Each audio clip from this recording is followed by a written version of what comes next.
Well, hey, good morning, everybody. I'm Pete. Nice to be with all of you this morning.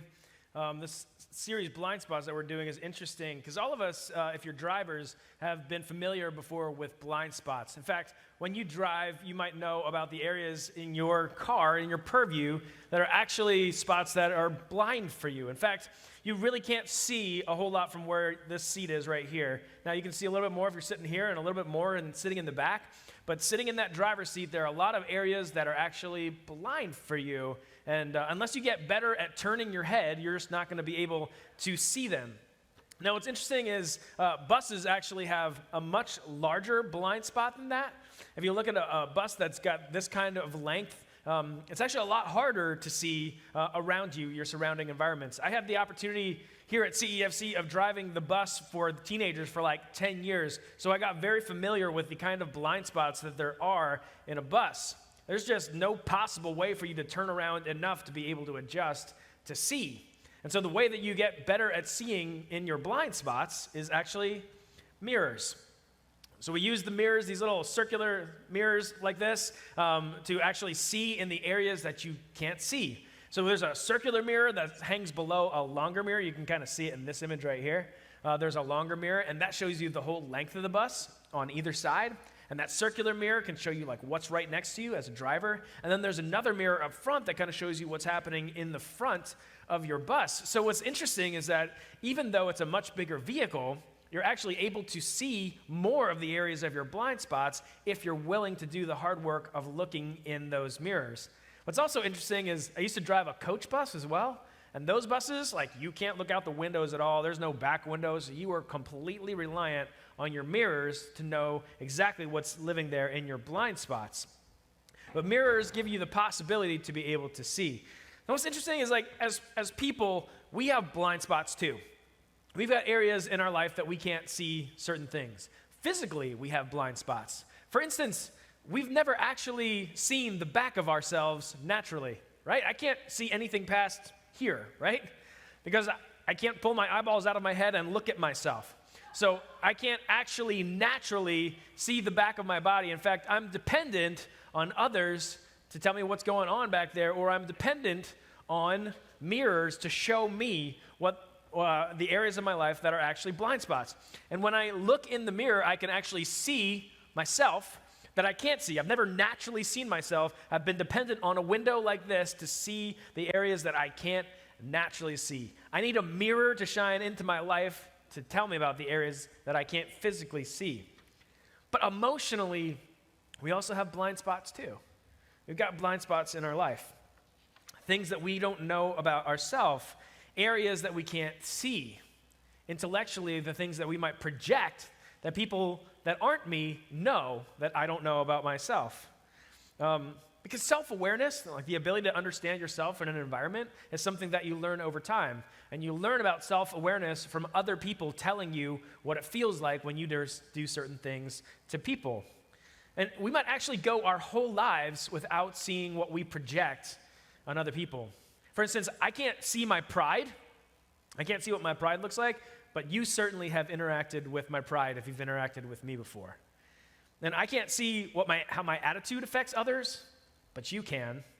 I can't see what my mad face looks like to my kids, but my kids certainly know what my mad face looks like, right? I can't see my disinterest in this conversation that we might be having, but you know what it looks like when all of a sudden I'm no longer interested in the thing that we're talking about. So you can see those things that I can't see, and the only way for me to see me is a mirror. I need somebody else to be a mirror for me, to tell me the way that I'm coming off, to explain the things that are saying to me. I need help to see my blind spots in me, and the only way I can see my blind spots is for somebody else to be a mirror for me. I need you to reveal those things to me, and I need me to be reflected back to me. And without seeing those blind spots in my life, I don't have any opportunity to self-correct. I can't change the areas of my life unless someone is willing to show me the areas of my life that are blind spots. And if someone is willing to be that type of mirror to you, if somebody is willing to decide to be this, where they reflect to you the areas that you can't see, you've found a treasure. because it's hard to find people that will be as honest like this mirror type person will be to you, that will tell you the areas that you need to work on and the things that you need to change. And if you find someone like that, you want to lean into that relationship and ask them to reveal to you the areas about yourself that you don't see so that we can see our blind spots. Now, the interesting thing about Scripture, when we read this ancient text that was written 2,000 years ago, we read about Jesus and we see his interactions in a crowd and the way that he impacted humanity. And the reality about Jesus is he had a knack of being a mirror to the people around him. And even as we look through the portal of time and we read this ancient text, we can see Jesus being a mirror to us.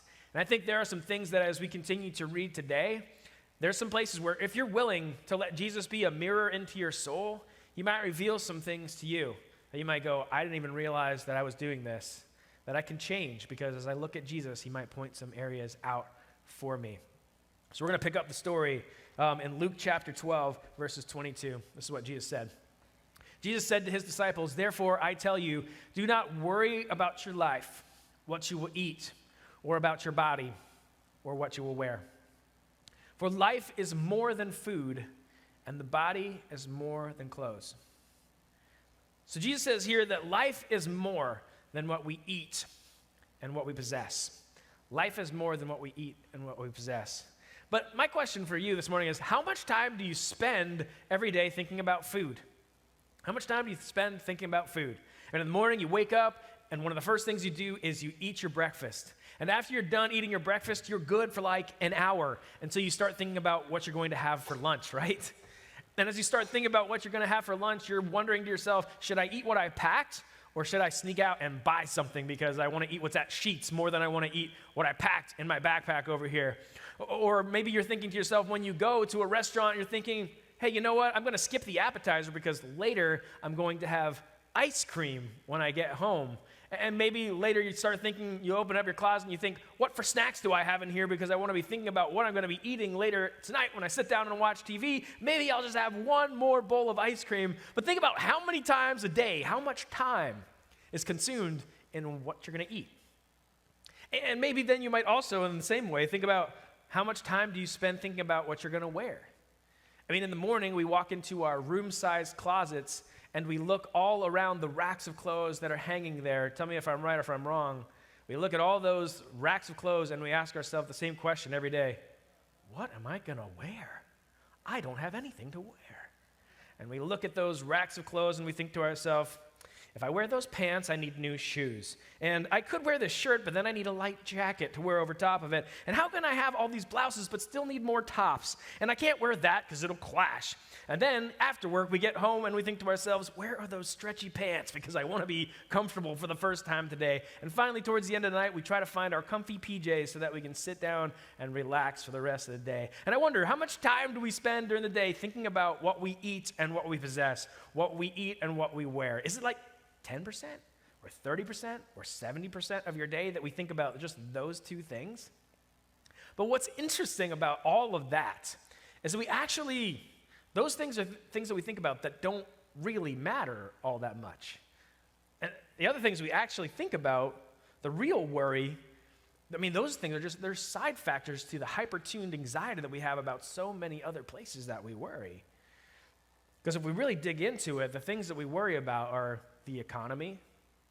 We worry about the war that's happening in Ukraine and how that's going to impact us on a regular basis. We worry about the pandemic that just seems to not be willing to go away. We worry about the potential job loss that we might have in the future. We worry about the rising cost of fuel that now is already costing me double what it was costing me last year. And they're saying it's going to keep rising, and so we keep worrying about, will I even be able to leave my house?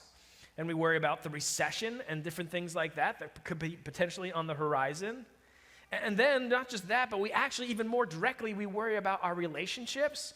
We worry about our loved ones. We worry about our health. We worry about our bank accounts, our status, and our future. And then we stress about or we worry about our cars and our homes and our yards and our bodies and what all of those look like. And so we stress about and take so much time polishing and cleaning and mowing and exercise to maintain that image. And to accomplish all of this, we find ourselves being so incredibly busy and never slowing down. So when we read the words of this ancient text and we see Jesus saying, hey, don't worry, we just say, sure, Jesus, I won't worry. But when we're really honest with ourselves, we think to ourselves, that's actually impossible for us to do that. Because our lives are too complex not to worry. And Jesus, in this moment, he implores us to push pause. To just push pause for a second and take a look in the mirror and ask yourself for a second, how much of your day is being consumed by worry? If we're honest with ourselves and we really look deep into our lives, how much of our time are we consumed with the things that we're worrying about? How much are we worrying about right there?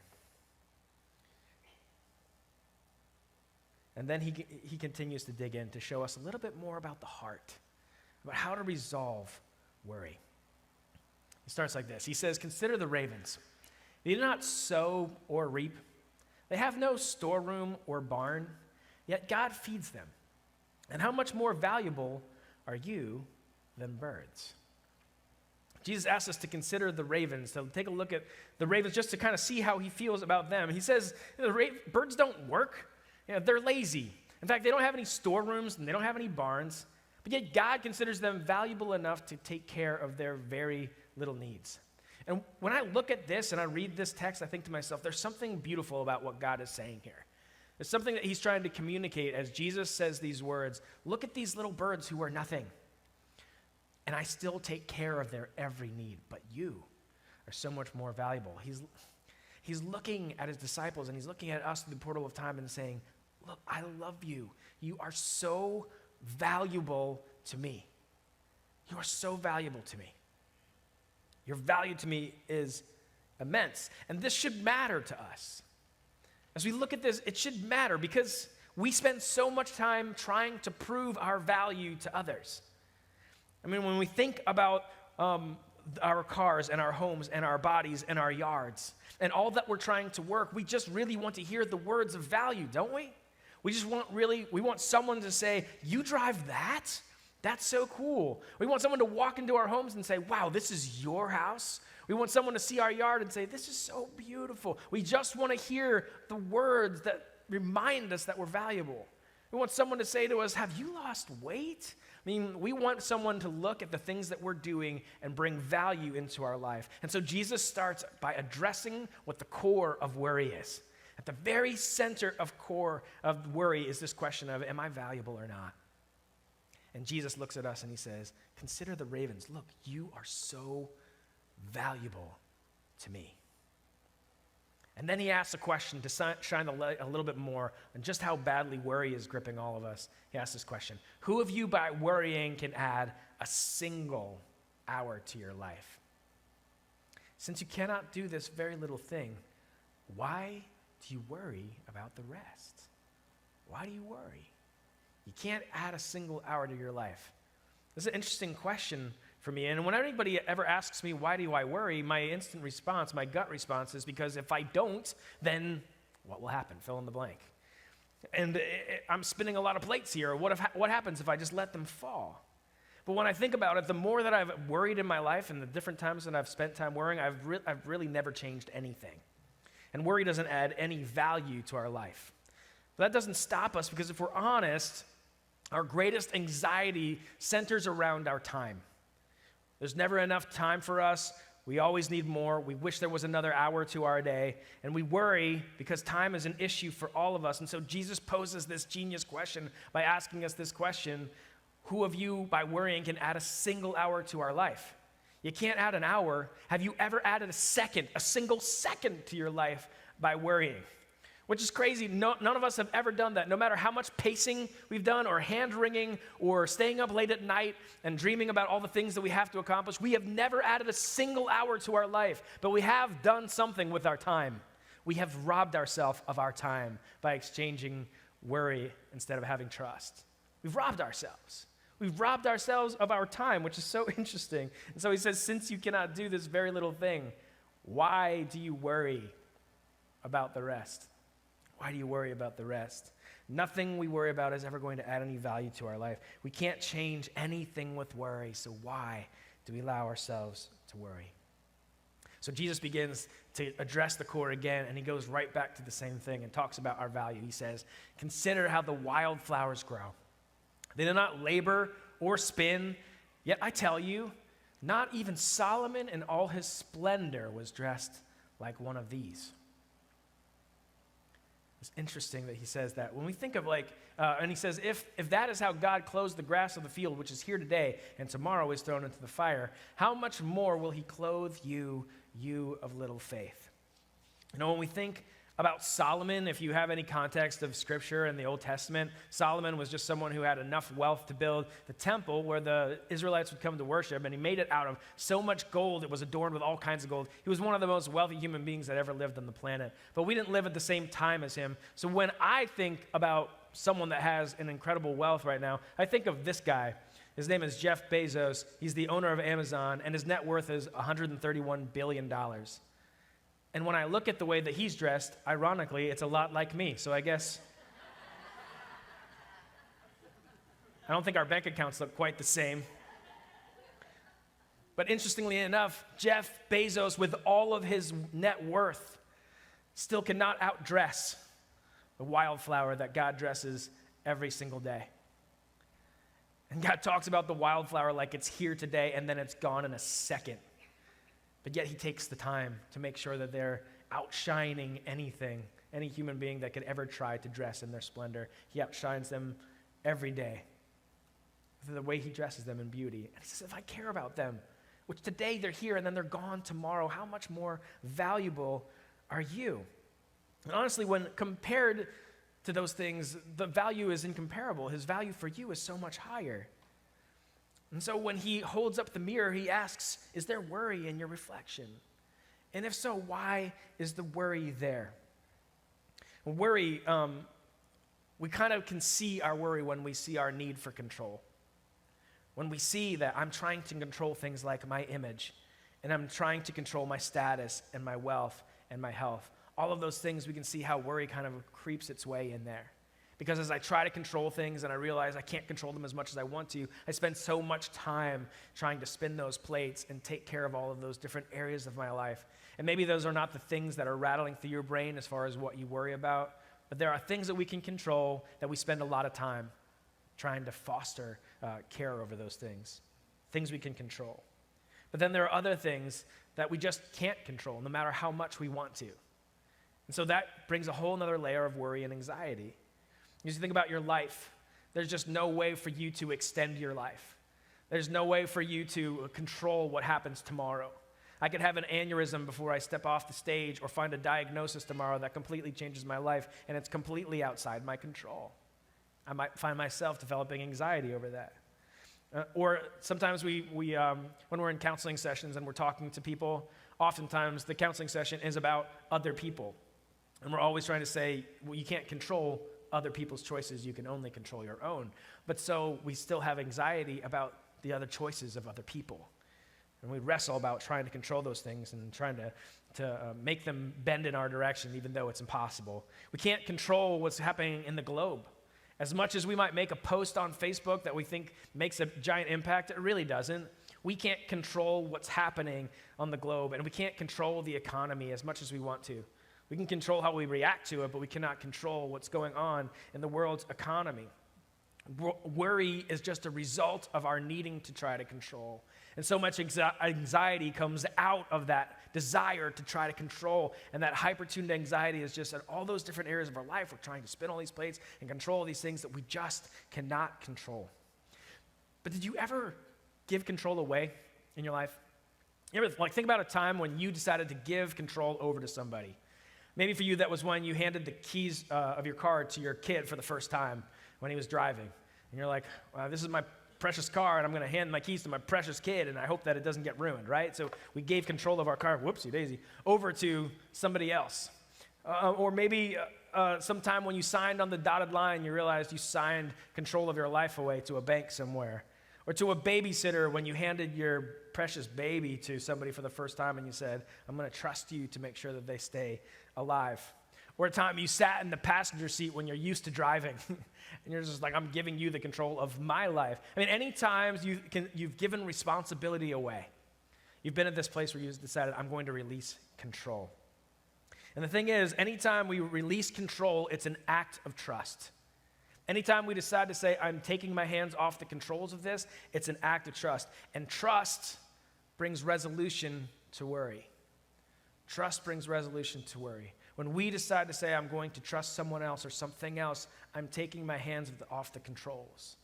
Trust brings resolution to worry. So catch this, don't miss this. The author of life says, you are so valuable to me. You can trust me. You can trust me with your life. Trusting that we are valuable to Jesus begins to resolve our worries. And when we do, we can find rest and peace. Why? This is really important, so don't miss this part. Why? Think about you and me. We will defend and protect and fight for and work for and care for and pour out love for those that are most valuable to us. Listen to that again. We will defend and protect and fight for and work for and care for and pour out love for those that are most valuable to us.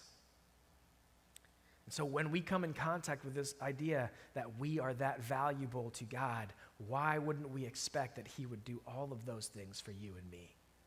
He says it right here in his word, that he will do those things because we're so valuable to him. So this is the thing.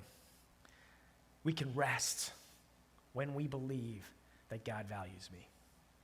This is a life-changing thing. We can rest when we believe that God values me.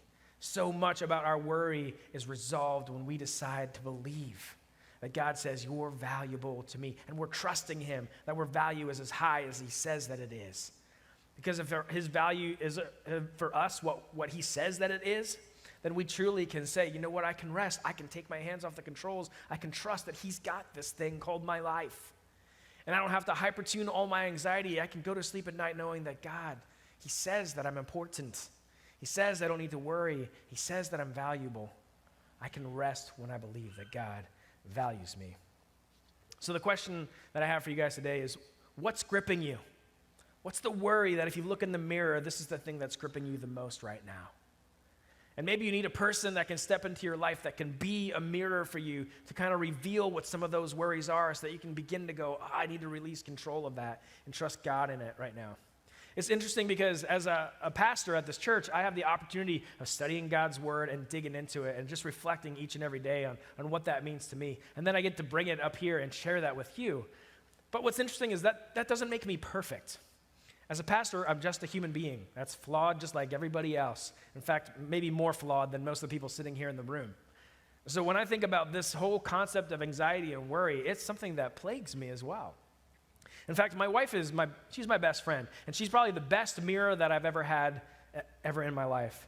She's able to show me different areas of my life that I'm like, wow, I didn't even see that about myself. She actually, without me talking to her about the fact that I was talking about blind spots this week, she said to me something about the fact that we all have blind spots in our life, and sometimes we need someone to show us. And I was like, yeah, we do. And we were just talking about some areas in my life because she found me wandering around the house, being angry and stomping around and seeing that my anxiety was hyper-tuned. And so as we began to dig into it, I realized that one of the places right now that's gripping me the most is just a fear that I have over finances. The fear that I have over finances. That I'm worried that the world's going to fall apart. And if it does, we have to make sure that we're out of debt. And we need 6 months savings. And what about college? And what about gas prices? And so many things that are in my mind that some of them are in control, but a lot of them are out of control. And I'm gripping them so tightly that it makes the projection of my personality come out angry to people around me. And what's interesting is all of that worry and all that anxiety has not increased my wealth. It's actually robbed me, right? It's robbed me of my time. It's robbed me of relationship. It doesn't give me anything back. There's no value I get from worry. It robs me. And so Jesus says, you're so valuable. Don't rob yourself with worry. Rest. And when we release our worries, then we can actually be productive with what actually matters. Look at what he says here in the next verse. And do not set your heart on what you will eat or drink. Don't worry about it. For the pagan world runs after all such things, and your Father knows that you need them. That's interesting because when I see this word pagan here, I look at this and I go, does that mean that it's like something bad, right? Because he's saying the pagan world runs after these things. But then he says, but your Father knows that you need them. So really, he's not saying that they're sinful, bad things. He's just saying you don't need to worry about what you eat or you drink, because even though everybody chases after them and they make their life about all those things, he knows that I need them. In fact, I've got a heavenly Father with all the wealth in the universe that's saying, I know that you need it. You don't have to set your heart on all those things. You don't have to chase after them. You don't have to wrestle your whole life and worry about whether or not you're going to have enough or not. He knows you need them. I can rest in the fact that he knows that I need them and is willing to provide. And when I do, I actually can find myself being more productive. I can actually find myself not wasting my time on worry, but spending my time on things that actually have value. The last thing he says to us is this: but seek first his kingdom, and these things will be given to you as well. He tells us, don't spend your time, waste your time. Don't waste it on things that have no value. Use the time you have. Don't let worry rob you of your time. It's valuable. Leverage your time for something that matters. Seek first his kingdom, and all these things will be given to you as well. So what's gripping you today? What's the thing in your life that you can look in the mirror and say, I need to let this go. I need to resolve to give my trust to God. Because trusting we are valuable to Jesus begins to resolve our worries, and then we're free to focus on what truly matters. So can you trust the one who valued you enough to go to a cross for you? Can you trust the one who didn't just say that you were worth dying for, but then he did? And he went to the cross because you were so valuable to him. And he's made you valuable so that you can bring value to other people. I can rest. I can rest when I believe that God values me. Jesus, we pray that you would help this truth to sink into our hearts and our minds. That as we reflect on what you said to your disciples that day, as you're standing there and they probably were overwhelmed with the worry of their time. They're finding themselves maybe literally wondering about what they were going to eat. And maybe they were literally worried about what they were going to wear the next day.